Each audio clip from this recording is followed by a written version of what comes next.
即係聽錄音，我都要受苦。呢個邊個啊？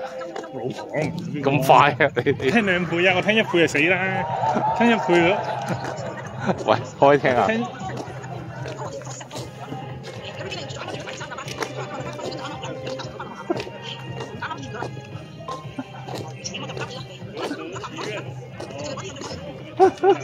咁犀利，你要開2倍，好慘！如果開1倍有排都聽唔完啦。你知睇下佢啲錄音幾多啦？自己睇下錄音，每個分幾分啊！我開1倍，你慢慢啊。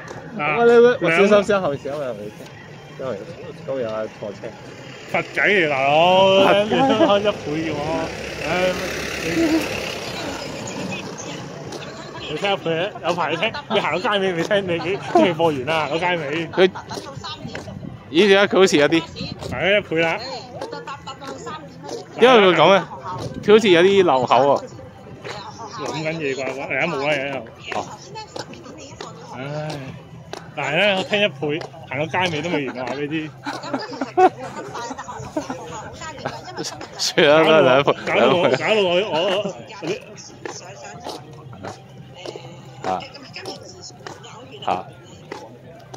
你鬧啊嗱！係咪啊？聽時因為有咩話聽晒啫，咁你覆一次，聽完一大集之後仲話你唔覆佢，只要2分鐘內你聽晒你唔覆佢就話你啊！咁啊，跟住間好難。咁你真係要咩喎？快到！我講唔到嘛，以前我都會我講完嘢之後佢譯成字，但係我轉咗呢個卡唔得啊，SIM 卡，同埋唔喺香港啊，可能轉唔到口音，轉文字啊。喂，所以我覺得咧，不如真係有時。不過其實我諗係幾靚嘅，呢係啊，十都難開晒，但係啱未到屋季節。係咯。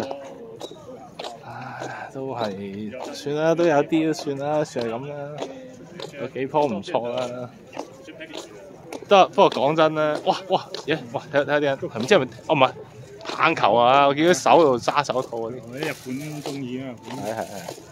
係啊！唉，真係估唔到，同冇玩呢球，玩一同，記得同啊，隱形嘅，然之後突然之間就喺你面前，其實個波飛咗上去，跟住落翻嚟，係啦，呢個真係誇張嘅真係，啲氣流。